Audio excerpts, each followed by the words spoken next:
I don't know if you can hear it, but the ticking around me is so loud, and that's because I'm surrounded by Swatch watches.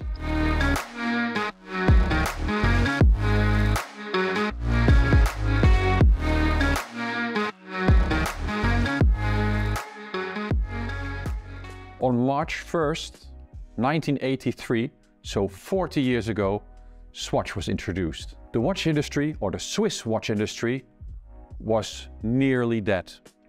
The Japanese won with their Seiko game. Seiko had an amazing amount of revenue year after year in those days. But then Swatch came with a very clever idea. They introduced a plastic watch like this for 50 Swiss francs, or the introduction price was even lower, like 40 Swiss francs. And it became a fashion accessory. Watch enthusiasts loved it, but also those who were into fashion loved the Swatch watches. And Swatch, you might not know this, Swatch doesn't stand for Swiss watch, it stands for second watch, because you needed to have many of them. In the 80s and 90s, Swatch was everywhere, and that changed a little bit after the year 2000, because Swatch saved the watch industry. They bought back all these beautiful brands like Blancpain, Breguet, but also an Omega or Longines. There's Tissot and Certina, they all are part of this big Swatch Group brand. And also part of the Swatch Group brand is, of course, Swatch itself, led by Nick Hayek Jr. So it was a bit silent after 2000. And of course, there was the Swatch Irony collection, there was the System 51, the mechanical swatches, there was Swatch Pay, there was Swatch The Beat, their own timing scale. That was a little bit before 2000.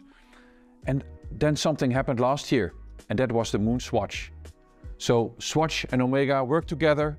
They came up with the MoonSwatch based on the Speedmaster Professional, and it went crazy. And I'm very sure you know about this, you've heard it, you've seen it. Everyone wants or wanted a MoonSwatch.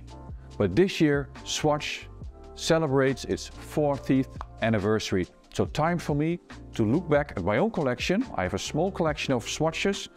They're here around me.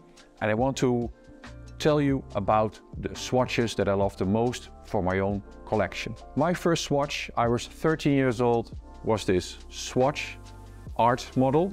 There were 4 models done by 4 different artists, and it celebrated Switzerland in 1991. I think it was a limited edition. I only have this one. My colleague Gerard has the 3 others as well, so we might feature those later on the website. But this was my very first swatch. The strap became a little bit like brittle plastic, so it easily snaps off. But this was my first swatch, and it still works today if I would replace the battery. I still have it with the box. And of course, there's a little booklet that tells you about the 4 different artists that worked on this specific model. This one was called The Test. Another swatch I really love is one that I got in the late 90s, I think, and I brought it back from a trip to Paris with my then girlfriend, went to the Swatch boutique and bought this one with the Eiffel Tower. And that's basically how I buy my watches. I buy them on a trip, on a holiday, or on a business trip, or if there's a special release, such as the Peanuts ones that I have here. And this is a fun one. It's a 41mm watch with Snoopy on there. And my daughter loves Snoopy as well. She's eyeballing my Speedmasters, but no way. So I bought her the smaller one in 34mm in black and white. So she wears that one and I wear this one. Then in 2018, Mickey Mouse celebrated its 90th birthday, and Swatch did something together with Damien Hirst, and they created this limited edition Mickey Mouse watch. And it's limited, well, relatively limited to 20,000 pieces. There's also one limited to 2,000 pieces. I have that one as well, but not here. It's in the box and I have never even unboxed it. I just want to have it. And the box is funny because it has these little ears on the side, but I really like this version. This is the 41mm version. The one that is more limited is 34mm, and it also comes with a box that has more or less the same kind of colorway. Another one that's special to me is a Swatch Irony Chronocraft that I got in the late 90s. I believe it was 98. And already at that time, I was a huge fan of the Speedmaster, and I had the feeling every time I pinched my eyes a little bit, I was wearing a Speedmaster, but in fact, it was this Swatch Chronocraft version. Was not cheap. I think it was around 250 guilders, which is around 140 euros at the time. I must have the box somewhere, but I just wore it for years in a row, and I really like this nice aluminum Swatch version. Then Swatch also collaborated with James Bond. I think early 2000 did an entire box with watches that commemorated all these Bond movies. And then later on, I think it's 2020, they did a Moonraker version. That's this one. So it's a Swatch in 41mm, and it has the little spacecraft, space shuttle, I would say, on there on a starry, nice dial. And it came in this awesome box that looks like a VHS tape. Very cool. I think Swatch was really on the forefront of nice packaging materials of these watches. And then, of course, as mentioned, the MoonSwatch that came last year in 2022, a collaboration together with Omega, 11 models.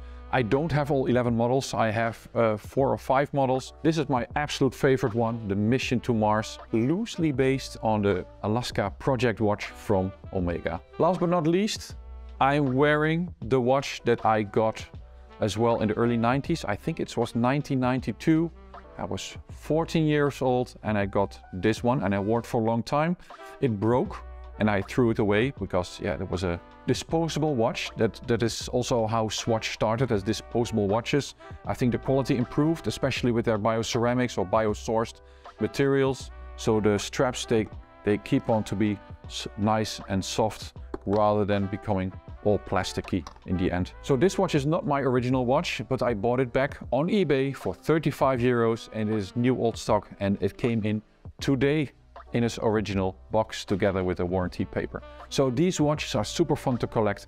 If you can't find a nice Swatch on the Swatch website, you can always go to eBay or wherever and find your favorite watch.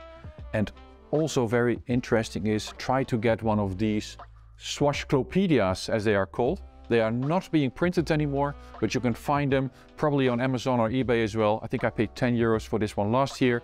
And this one has all the watches inside from 1983 to 2000. And I do think I have a later one that goes further to 2003. But find these ones, have a look, and perhaps you find the Swatch you once had in the 80s or 90s, and then search for it, man. They are super fun to have. For this year, we don't know what will happen yet. It's the 40th anniversary, and I can't imagine that Swatch will not do something. 10 years ago, for the 30th anniversary, Swatch came with another celebration model, and it's loosely based on their famous jellyfish model. And the jellyfish Swatch was one that was transparent like this one. I love these watches. I have a few. There's one as well. And there's one here in front of me that's a little bit older, for example. I love these transparent ones. But now that I'm a little bit older and I have a bit more hairy wrists, I don't like the look of my hairy wrists under the plastic straps.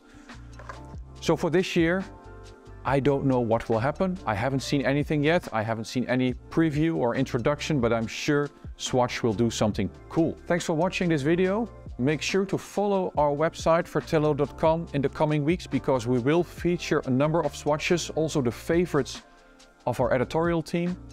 And make sure to subscribe to our channel and like this video. See you next time.